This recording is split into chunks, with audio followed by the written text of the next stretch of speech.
یہ ہمارے افتخار احمد صاحب جو ہے نا، ہاں جی، انہوں نے کیا تھا نا یہ انٹرویو۔ انہوں نے انٹرویو کیا تھا، ان کا پروگرام تھا جواب دہ۔ بالکل اس میں نسیم حسن شاہ صاحب تشریف لائے تھے اور انہوں نے کچھ مشکوک قسم کی گفتگو کی تھی۔ بالکل، پریشر کی بات کی تھی نا کہ یہ دباؤ میں پریشر ہوا تھا یعنی فیصلہ۔ اگر اب دیکھنا ہے، اصل میں بات یہ ہے کہ یہ بڑا دلچسپ معاملہ ہے۔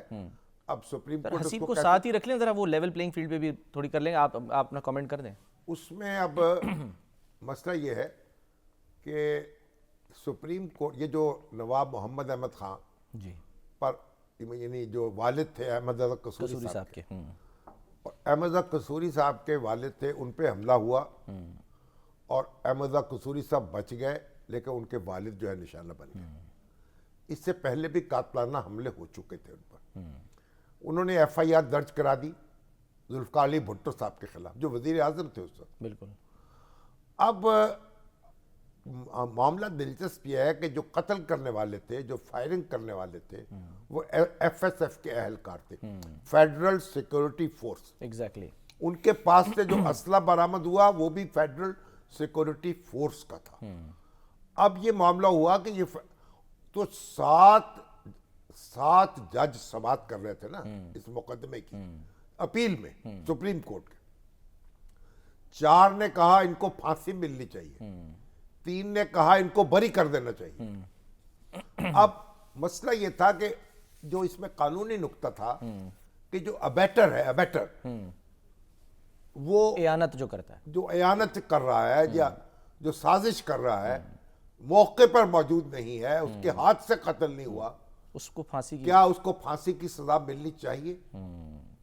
تو 4 ججوں نے کہا کہ اس کیس میں ملنی چاہیے، کیونکہ یہ الزام وزیر اعظم پر لگ رہا ہے نا، تو وزیر اعظم کو کڑی سزا ملنی چاہیے، اور ان کو پھانسی پہ لٹکا دیا گیا۔ اب ہونا تو یہ چاہیے تھا کہ جو چیف مارشل ایڈمنسٹریٹر ہے، وہ یہ صدر پاکستان جو اس وقت تھے، وہ اس کو عمر قید کی سزا میں بدل دیتے کہ بھئی جج 4 ایک کہہ رہے ہیں، 3 ایک کہہ رہے ہیں۔ ایگزیکٹلی، ایسا نہیں ہو سکا۔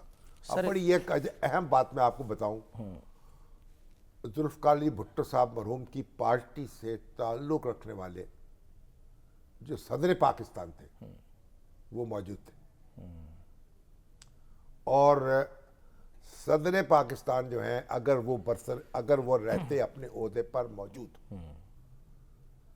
تو ان کے پاس اپیل آتی جو ذوالفقار علی بھٹو کی تھی، اس کی بات کر رہے ہیں آپ؟ معافی کی اچھا، یا رحم کی یا ریویو کی، اگر وہ تصدیق نہ کرتے فضل اللہ چودھری صاحب تو پھانسی کی سزا نہ مل سکتی۔ اچھا، اگر وہ اپیل منظور کر لیتے، مگر انہوں نے اس پریشر کا اندازہ کرتے ہوئے پہلے ہی استعفیٰ دے دیا اپنے عہدے سے، اور جنرل ضیاء الحق کو موقع مل گیا کہ وہ صدر پاکستان بھی بن جائے۔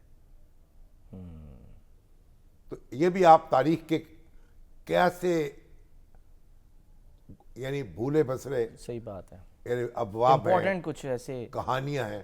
اگر فضل اللہ چودھری صدر پاکستان ہوتے تو فائل ان کے پاس جاتی، وہ دستخط کرنے سے انکار کر دیتے، توثیق کرنے سے انکار کر دیتے، یا اپیل پھانسی منظور نہ کر ہوتی، لیتے، آپ یہ کہہ رہے ہیں؟ تو معاملہ کھٹائی میں پڑ جاتا نا، ایک ہنگامہ ہو جاتا۔ لیکن ایسا نہیں ہو سکا۔ تو جنرل ضیاء الحق نے کہا کہ تو سپریم کورٹ کا فیصلہ ہے تو بس میں تو اس پہ عمل کروں گا، اور ججوں نے کہا، جب نظر ثانی کی اپیل گئی تو انہوں نے کہا کہ یہ تو خود صدر پاکستان فیصلہ کریں گے۔ نظر ثانی کی اپیل مسترد کر دی 7 ججوں نے متفقہ طور پر۔ اس میں شامی صاحب اگر اب یہ جو اب ٹیکنیکل بحث ہے، ہاں وہی میں کہہ رہا ہوں، اس میں بیسیکلی آج جو چیف جسٹس صاحب نے بھی کہا نا کہ جی اس میں سپریم کورٹ قصوروار ہے یا اس وقت کے مارشل لا ایڈمنسٹریٹر؟ اب یہ پورا ماحول دیکھنا پڑے گا۔ اب ماحول بدل چکا ہے۔ ذوالفقار علی بھٹو صاحب کے شدید مخالف جو تھے نا، وہ بھی اب وجود نہیں رکھتے کہیں۔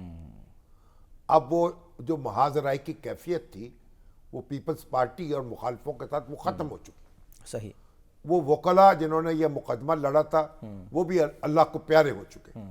اور اب میرا یہ خیال ہے کہ کوئی سیاسی رہنما یا کوئی قانون دان ممتاز جو ہے، بس احمد رضا قصوری صاحب ہیں، وہ لڑیں گے آ کے، کیونکہ وہ شکایت ان کی تھی، حملہ ان پہ ہوا تھا. لیکن اس کے علاوہ مجھے کوئی سینئر وکیل بھی ایسا نظر نہیں آ رہا جو خم ٹھونک کے آئے اور کہے کہ یہ سزا درست ہوئی تھی.